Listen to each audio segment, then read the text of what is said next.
বানিয়ারচর গ্রামে গ্রাম পূজার প্রচলন শুরু হয়েছিল বহু বছর আগে। ধারণা করা হয় 2-3 শতাব্দীরও বেশি সময় আগে। তখন গ্রামগুলো ছিল খাল বিল আর কৃষি নির্ভরশীল।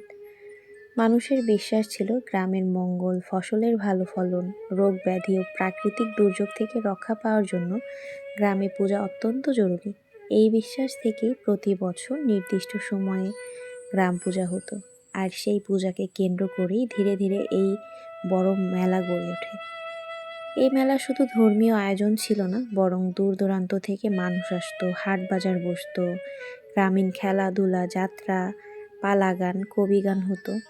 মাটির খেলনা, বাঁশের জিনিস, মিষ্টি, বিভিন্ন রকমের হস্তশিল্প, অনেক কিছুই বিক্রি হতো। একসময় এই মেলাই ছিল গ্রামের মানুষের সবচেয়ে বড় আনন্দের উপলক্ষ। সবচেয়ে গুরুত্ব বিষয় হলো এই গ্রামের পূজা ও মেলা এক প্রজন্ম থেকে আরেক প্রজন্মের দায়িত্ব নিয়ে পালন করে আসছে গ্রামবাসী। যুদ্ধ, দুর্ভিক্ষ, বন্যা, রাজনৈতিক পরিবর্তন সব কিছুর মধ্যেও এই মেলা বন্ধ হয়নি, যা একে সত্যিকার অর্থেই ঐতিহ্যবাহী করে তুলেছে। এটি স্থানীয় লোকবিশ্বাস ও গ্রামীণ ধর্মীয় সংস্কৃতির জীবন্ত নির্দেশনা। অঞ্চলভিত্তিক লোকজন উৎসবের ধারাবাহিকতা বোঝায়।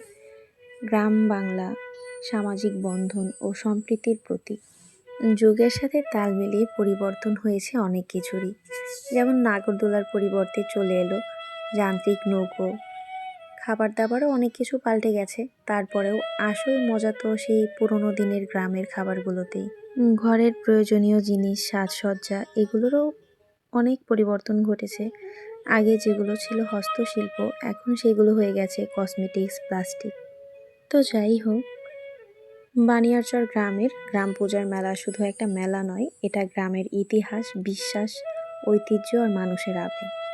এই গ্রাম পুজোর মেলাটা মূলত ডিসেম্বরের পরপর হয়, জানুয়ারির শুরুর দিকে। তো প্রতি বছর থাকা হয় না, এবার থাকতে পেরে খুব ভালো লাগছিল। কম বেশি সবাই এই সময়টা ছুটি নিয়ে বাড়িতে চলে আসে। সত্যি বলতে অন্যরকম একটা অনুভূতি কাজ করে। আমাদের আগের জেনারেশনের যারা আছেন তাদের কাছে কিন্তু এই যাত্রাপালা, পালা গান, কবি গান, এগুলো অন্যরকম একটা অনুভূতি, অন্যরকম একটা আবেগ। আমরাও যদি যান্ত্রিক জীবন থেকে দূরে থাকতাম, আমাদের কাছেও কিন্তু তেমনটাই হতো। যদিও আমরা একটানা ওইভাবে বসে কখনো যাত্রা দেখি না বা পালা গান শুনি না, সবসময় মেলায় গিয়ে আমরা অনেক ঘোরাফেরা করি, খাওয়া দাওয়া করি, তারপরে ওগুলো শুনলেও ভালো লাগে। আর এই যাত্রাপালা, এই গান, এগুলো কিন্তু গ্রামের ইতিহাসের একটা অংশ। জানি না এখন যতটা আছে ভবিষ্যতে কতটুকু থাকবে। আমরাও ইতিহাসের একটা অংশ হয়ে রয়ে গেলাম আমাদের ভবিষ্যৎ প্রজন্মের কাছে। একটা সময় আসবে আমরাও তখন গল্প করে বলবো আমাদের সময় যাত্রাপালা হতো বা কবি গান শুনেছি, পালা গান শুনেছি আমরা। যাই হোক, অনেক বছর পরে এবার মেলায় থাকতে পেরে খুব ভালো লাগছিল, তাই তোমাদের সঙ্গে আজকের এত সুন্দর একটা ভিডিও শেয়ার করলাম। তোমাদের সবার কাছে কেমন লাগলো অবশ্যই কমেন্টস করে জানাবে। আর আমাদের গ্রামে এইরকম সময় এই মেলাটা বসে, সবার দাওয়াত রইল পরের বার আসার জন্য। ভিডিওটা ভালো লাগলে অবশ্যই লাইক, কমেন্ট, শেয়ার করে দেবে। ভালো থাকবে সবাই। আবারও চলে আসবো নতুন কোনো ভিডিও নিয়ে, ততক্ষণ সঙ্গে থাকবে। ধন্যবাদ সবাইকে এতক্ষণ সাথে থাকার জন্য।